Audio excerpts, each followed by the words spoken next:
அன்பு நேயர்களுக்கு கனிவான வணக்கம். அதிமுகவை பிஜேபி பழிவாங்கும். ரங்கராஜன் பாண்டே. 18வது மக்களவைத் தேர்தல் முடிவுகள் ஜூன் மாதம் 4ஆம் தேதி தெரியவரும். இந்த தேர்தல் முடிவுக்கு பின்பு அதிமுகவில் மிகப்பெரிய குழப்பம் வெடிக்கும் என்று பல ஊடகங்கள் தொடர்ந்து கூறி வந்தாலும் கூட ரங்கராஜன் பாண்டே அவர்கள் சமீபத்தில் அளித்த பேட்டி ஒன்றில் அதிமுகவில் அம்மா மறைவுக்கு பின்பு பல கோஷ்டி பூசல்கள் உருவானது, இவற்றை அனைத்தையும் ஒருங்கமைத்து சமாதானப்படுத்தி ஆட்சி அமைக்க வைத்தது பாரதிய ஜனதா கட்சிதான். சசிகலா அவர்களை கட்சியிலிருந்து நீக்கியதாக இருக்கட்டும், டிடிவி தினகரன் அவர்களை கட்சியிலிருந்து நீக்கியதாக இருக்கட்டும், இதேபோன்று அப்பொழுது தர்ம யுத்தம் நடத்தி வெளியிலிருந்த ஓபிஎஸ் அவர்களை மீண்டும் கட்சிக்குள் கொண்டு வந்ததாகட்டும், அனைத்துமே பாரதிய ஜனதா கட்சியின் கணக்குகளே. பாரதிய ஜனதா கட்சியே இதற்கு பின் நின்று செயல்பட்டது. இது ஊரறிந்த விடயம். எனவேதான் அன்றைய மகாராஷ்டிரா மாநில ஆளுநராக இருந்த வித்யாசாகர ராவ் அவர்கள் இபிஎஸ்ஸையும் ஓபிஎஸ்ஸையும் சேர்த்துவிட்டு இருவரது கைகளையும் பிடித்து உயரே தூக்கி காமித்தார். இது ஒரு ஆளுநர் செய்யக்கூடிய வேலை இல்லை என்று அப்பொழுது ஊடகங்கள் கருத்து தெரிவித்தாலும் கூட அதனை ஒரு ஆளுநராக இருந்து செய்தார். ஏனெனில் அதிமுக அழிந்துவிடக்கூடாது என்பதற்காக பாரதிய ஜனதா கட்சி பல உதவிகளை அதிமுகவிற்கு செய்து வந்தது. பாரதிய ஜனதா கட்சி நினைத்திருந்தால் என்றே அதிமுகவை அழித்திருக்க முடியும், அவர்களது ஆட்சியை கலைத்திருக்க முடியும். அம்மா மறைவுக்கு பின்பு 2021ஆம் ஆண்டு வரையிலும் அதிமுகவினுடைய ஆட்சியை முழுமையாக காத்து கொண்டு வந்தது பாரதிய ஜனதா கட்சியே.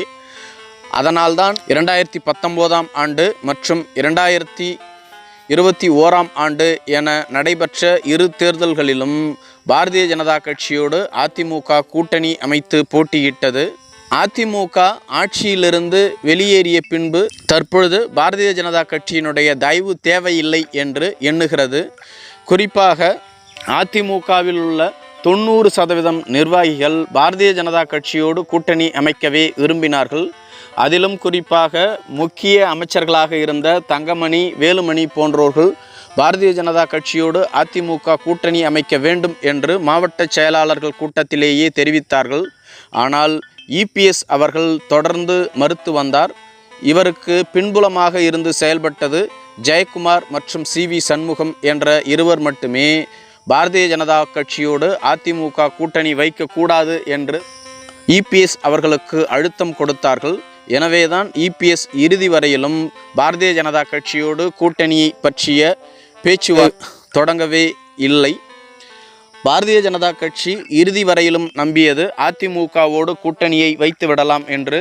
எனவேதான் பாரதிய ஜனதா கட்சியினுடைய மாநில தலைவர்கள் மற்றும் தேசிய தலைவர்கள் என ஒவ்வொருவராக அனுப்பியும் கூட இறுதி வரையிலும் இபிஎஸ் உடும்புப்புடியாக பாரதிய ஜனதா கட்சியோடு கூட்டணி இல்லை என அறிவித்து விட்டார்.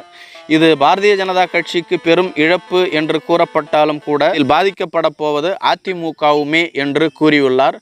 குறிப்பாக அதிமுக பாரதிய ஜனதா கட்சியோடு கூட்டணி அமைத்திருந்தால் 15 தொகுதிகளுக்கு மேல் வெற்றி பெற்றிருக்க முடியும். இப்பொழுது அதிமுக 2 அல்லது 3 தொகுதிகளிலோ வெற்றி பெறுமோ என்னவோ என்று கூறுகிறார்கள். இது அதிமுகவிற்கு பாதகம், பாரதிய ஜனதா கட்சிக்கு அல்ல. பாரதிய ஜனதா கட்சி தமிழகத்தில் வளரக்கூடிய கட்சி. பாரதிய ஜனதா கட்சி 1-2 இடங்களை கைப்பற்றினால் கூட அவர்களுக்கு மிகப்பெரிய வெற்றிதான்.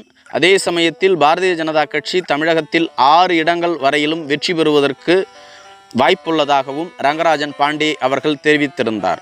இதேபோன்று ஜூன் 4ஆம் தேதி தேர்தல் முடிவுக்கு பின்பு அதிமுகவில் பிளவு ஏற்படும் என்பதற்கு எந்தவிதமான அறிகுறியும் அல்ல. அதே சமயத்தில் அதிமுகவில் சலசலப்பு ஏற்படும் என்பதில் மாற்று கருத்து இல்லை. தங்கமணி, வேலுமணி போன்றோர்கள் பாரதிய ஜனதா கட்சியோடு கூட்டணி அமைப்போம் என்று கூறியும் கூட எடப்பாடி பழனிசாமி அவர்கள் மறுத்துவிட்டார். எனவே தேர்தல் முடிவு அதிமுகவிற்கு சாதகமாக வராது. அந்த சமயத்தில் ஒரு சில அமைச்சர்களும் மாவட்ட செயலாளர்களும் இபிஎஸ் அவர்களிடம் கேள்வியை எழுப்பலாம். ஏனெனில் இபிஎஸ் தவறான முடிவுகளையே எடுத்து வந்தார். அதனால்தான் இந்த விளைவுகளை சந்தித்துள்ளது என்று பேச்சுவார்த்தை எழும். அதே சமயத்தில் அதிமுகவில் பிளவு என்பது நடப்பதற்கான வாய்ப்பு இல்லை. தற்பொழுதைய சூழலில் எடப்பாடி பழனிசாமிக்கு அடுத்து ஒரு ஆளுமையான தலைவர்களாக பார்க்கப்படுபவர்கள் செங்கோட்டையன், வேலுமணி, தங்கமணி, சி.வி. சண்முகம் போன்றோர்களே. சி.வி. சண்முகம் மாற்றுக் கட்சிக்கு செல்வதோ அல்லது புதிய அணியை உருவாக்குவதோ இயலாத காரியம். இதே போன்ற நிலையில்தான் தங்கமணி, செங்கோட்டையனும் உள்ளார்கள். செங்கோட்டையன் எப்பொழுதுமே அதிமுகவிற்கு விசுவாசமாக செயல்படக்கூடியவர். அவர் 45 ஆண்டுகளாக அதிமுகவில் பயணிக்கின்றார். எம்ஜிஆர், ஜெயலலிதா போன்றவர்களுக்கு தேர்தல் பரப்புரை வழிகளை உருவாக்கி கொடுப்பவர். அவருக்கு கன்னியாகுமரி முதல் திருவள்ளுவர் வரையிலும் உள்ள அதிமுகவினுடைய அனைத்து நிர்வாகிகளையும் தெரியும். அதே சமயத்தில் அவர் தலைமைக்கு கட்டுப்பட்டு நடக்கக்கூடிய அதிமுகவினுடைய உண்மை விசுவாசி. எனவே அவர் அதிமுகவில் குழப்பத்தை ஏற்படுத்தவோ அல்லது புதிய அணியை உருவாக்கவோ நினைக்க மாட்டார்.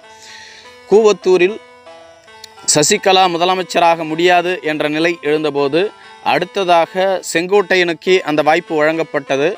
அவரால் அவ்வளவு செலவு செய்ய முடியாது என்று அவரே பின்வாங்கி கொண்டதால் தான் எடப்பாடி பழனிசாமி அவர்கள் முதலமைச்சரானார். எனவே எடப்பாடி பழனிசாமி அவர்களுக்கு எதிராக செங்கோட்டையன் எப்பொழுதும் போர்க்கொடி உயர்த்த மாட்டார். அதேபோன்று தங்கமணி, வேலுமணி போன்றோர்களும் எடப்பாடி பழனிசாமியோடு மிகுந்த நெருக்கத்தில் உள்ளார்கள். அவர்கள் எடப்பாடி பழனிசாமியினுடைய கருத்திற்கு மாற்று கருத்து தெரிவிப்பார்களே தவிர கட்சியை உடைக்கவோ அல்லது புதிய அணியை உருவாக்கவோ செய்ய மாட்டார்கள். இதுதான் அதிமுகவின் நிலை. அதே சமயத்தில் அகில இந்திய பாரதிய ஜனதா கட்சி அதிமுகவை ஒருபோதும் மன்னிக்காது. மீண்டும் ஆட்சிக்கு வந்தால் அதிமுகவில் மிகப்பெரிய மாற்றங்களை உருவாக்க பாரதிய ஜனதா கட்சியினுடைய தலைமை தயாராக இருக்கும் என்று தெரிவித்திருந்தார்.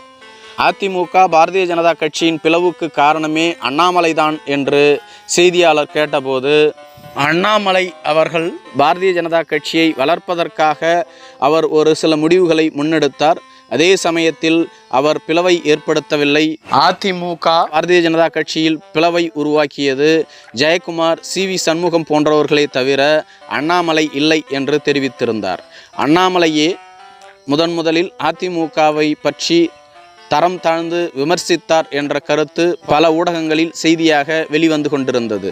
குறிப்பாக ஜெயலலிதா, அண்ணா போன்றவர்களை கடுமையாக விமர்சித்து வந்ததன் பயனாகத்தான் ஜெயக்குமார், சி.வி. சண்முகம் போன்றோர்கள் அண்ணாமலைக்கு எதிராகவும் பாரதிய ஜனதா கட்சிக்கு எதிராகவும் தங்களது கருத்துக்களை பதிவு செய்தார்கள்.